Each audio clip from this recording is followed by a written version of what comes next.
living good back in the woods.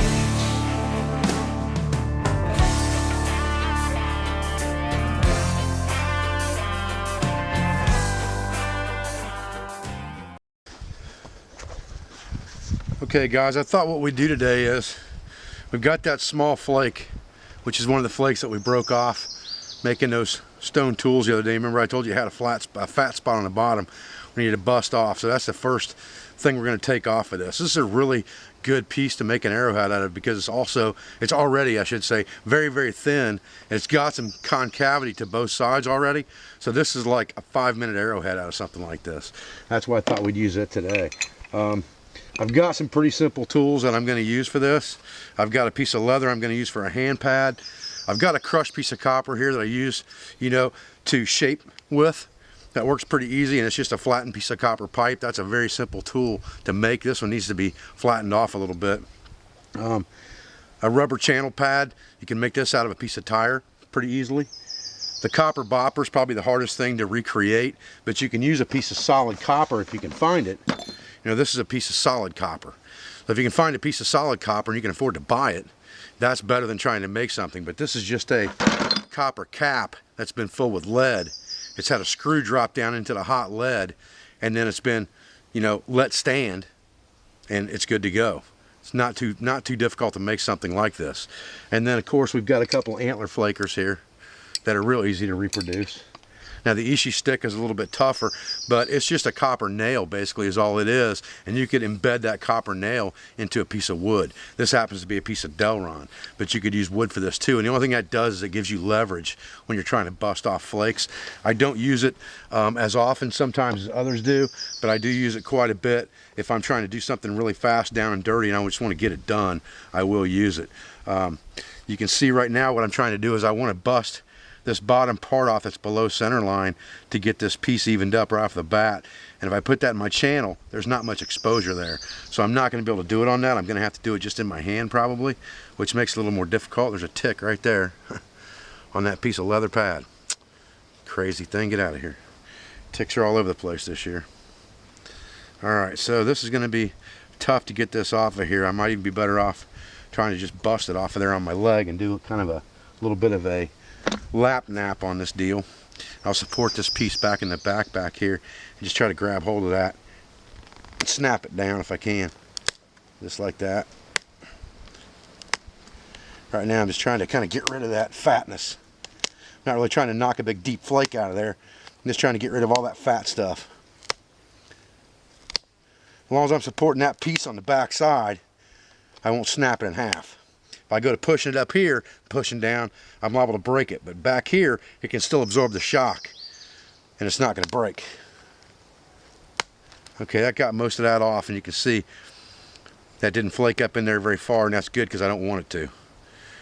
Looks like there's one little piece right there on the edge I can take off again. Right there. Now we got a pretty flat piece. Now something like this is very simple because you can pretty much, because it's thin enough already to make an arrowhead, you're really just shaping this thing and then sharpening it. So I would take, a thing like this, and I would just rake it down into the shape I want it right off the bat. If I can do it without breaking too much of it off. And again, I'm just raking against the edge of that flint. That's all I'm really doing there. And getting that thing the shape I want it to be in. I got a big tough spot right here at the top I'm going to have to bust a couple flakes off of to get exactly the shape I want. Not that big a deal. I can probably do that right here in my lap again. Again, those are below center line. So I'm just pushing in and down. This is called lap napping. And that busts a couple flakes off of there. Now I can kind of get this into the shape I want it. Maybe again with this device. There we go, that's nice and straight. Now if I can get this side to match it, I'll be pretty happy.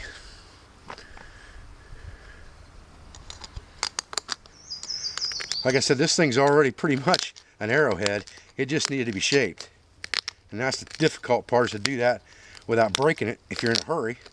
but we're trying to make a 5-minute arrowhead here. So we're kind of in a hurry. We're not really taking our time on this thing. We're just trying to get it done. Now if I turn this thing over and come at it from the other direction, because I've raised the center line, I should be able to rake this other side and effectively do the exact same thing. You can see I'm getting a pretty good point there now and getting the symmetry of what I'm looking for.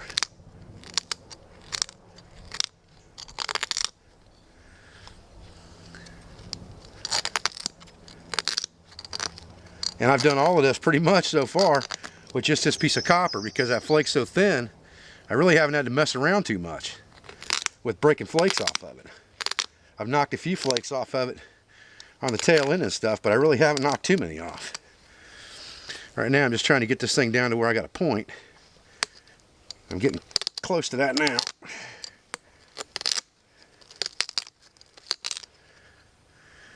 Okay.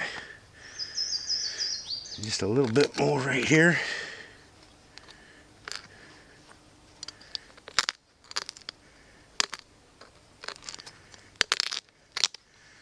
Okay, there we go. Now I think really we can score the bottom of this thing up pretty good. Make sure we got a good place to half this thing. That's where we're gonna have to probably knock a couple flakes out. Now, up to this point, I haven't been wearing glasses. I'm gonna put glasses on now so I can see some fine detail. When you're doing stuff like this, it's always a good idea to wear safety glasses, especially if you're just practicing. Obviously out in the wild you might not have the ability to put on a pair of safety glasses, but you know where we're at now, not that big a deal.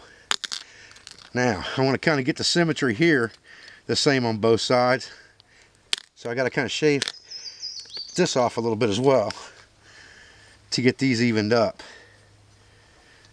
I still got pretty fat on the bottom, so we're going to have to take care of that, probably with some flake in here in a minute. Probably not going to get away with just using this raking tool all the way along this thing. Just going to change this edge pattern a little bit to match that one. Now we got some pretty good symmetry right there. Now we need to get a place to mount this thing here, and then just put a fine edge on it, and we're in good shape for a quickie arrowhead, no problem. Alright, now let's get our piece of rubber back. Let's see if we can bust a couple flakes off the bottom of this thing to give us a place to mount this. Another tick on me here. Get off of there.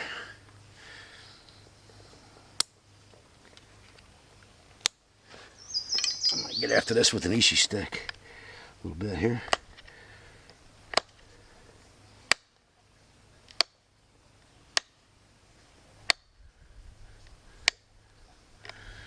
Okay, remember I'm trying to stay below center line on this thing. I'm going to braid the bottom of this a little bit, and you can abrade, you know, with any piece of stone. I'm just using an old piece of carborundum here, or a piece of a sanding wheel. Doesn't have to be that. This just works out good. I'm just abrading that up to expose where I want to drop my flakes off of, and you can see this area back here is below center line. All right, that's where I want to bust a flake off of to get this hump out of here, so it mounts on an arrow very evenly when I put it on there. Okay, so that's the piece I got to concentrate on getting off of there. Now that I've abraded that thing, I can get a better grab on that shoulder, or a better grab on that platform, and I can put that thing between my legs, push down and in, and use my legs for leverage to bust that off of there maybe. If I can't grab it, if you try to pop it off there 2 or 3 times and it don't come, then you ain't got a good enough platform, and it's time to start over.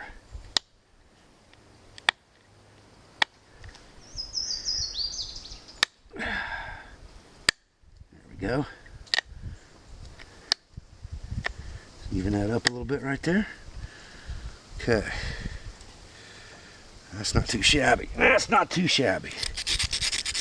Scratch that off. Just like that. We've got to get a little bit better symmetry on this one side. I'm being a little pickier than I need to be with a 5-minute arrowhead, to be honest with you. But that's okay. That's not going to hurt anything. I just need a little bit more of an angle on this side to get the symmetry where I want it.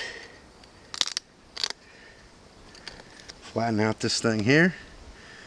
Not too bad. Now, one more flake I want to knock off right here to get this high hump out of here. That's easy enough to do. Same thing, you know, I've already got a platform right there I can push that flake off of. So all I'm going to do is stick this channeling pad underneath it, which just allows me to drive a deeper flake. Like I said, you could make something like this out of a tire very easily.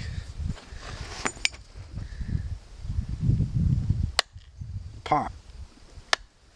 Okay, that's what I wanted. That took that big hump out of it. All right, now we're getting down to the nitty gritty on this dude.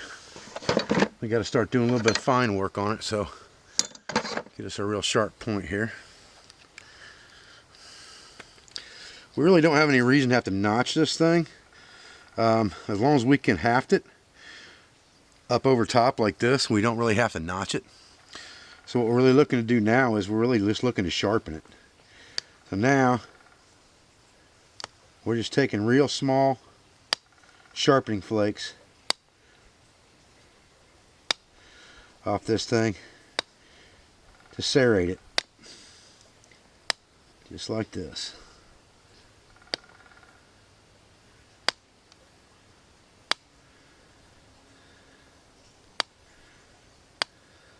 We don't really need to go all the way down the piece because we're going to have haftings up there.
Okay.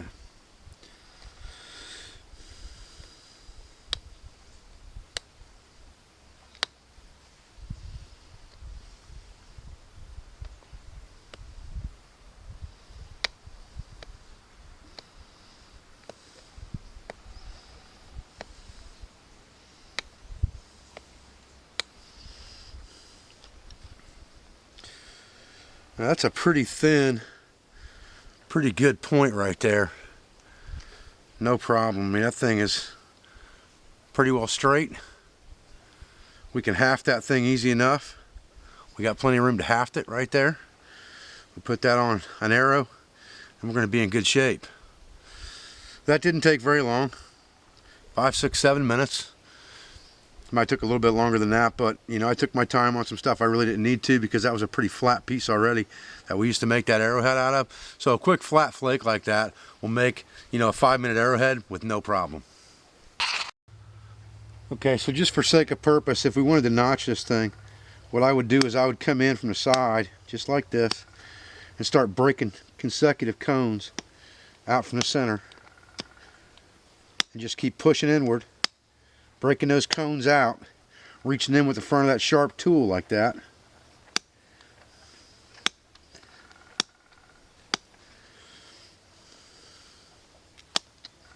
just like that.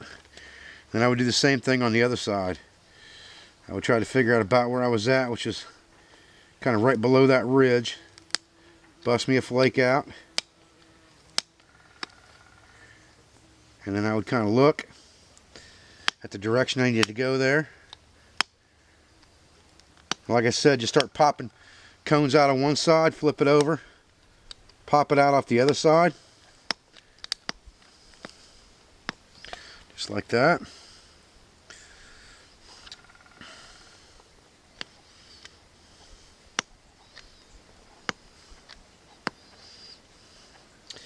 And at that point, I'd have a couple of notches there where I could actually tie into if I wanted to.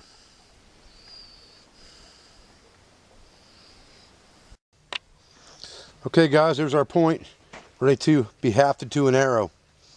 Didn't take very long to make that thing. Probably took longer than 5 minutes, but I really didn't have to put as much work into it as I did. I just get carried away. But a good flake like that you knock off a piece of heavy flint, shirt, you know, or other knappable material like that, doesn't take very long to make an arrowhead out of if you get a good flake to start with. Well, I hope you guys enjoyed this short video today on making a quick arrowhead from one of the flakes that we knocked off that piece of flint the other day. I kind of owed you guys a frontal view of that process. I did the glass knapping video and it was kind of hidden from view, so I wanted to make sure that you guys kind of saw some of the inner workings of that today on this video, and I just thought it might be nice to show how to make a quick arrowhead out of a really nice flake that got knocked off that piece of flint there the other day, like I said. So I appreciate your support. I appreciate you joining me for another video. I appreciate everything that you do for me, for my family, for my school. I'll be back with another video as soon as I can. We're getting ready to start the Diary of the Teepee, so stay with us.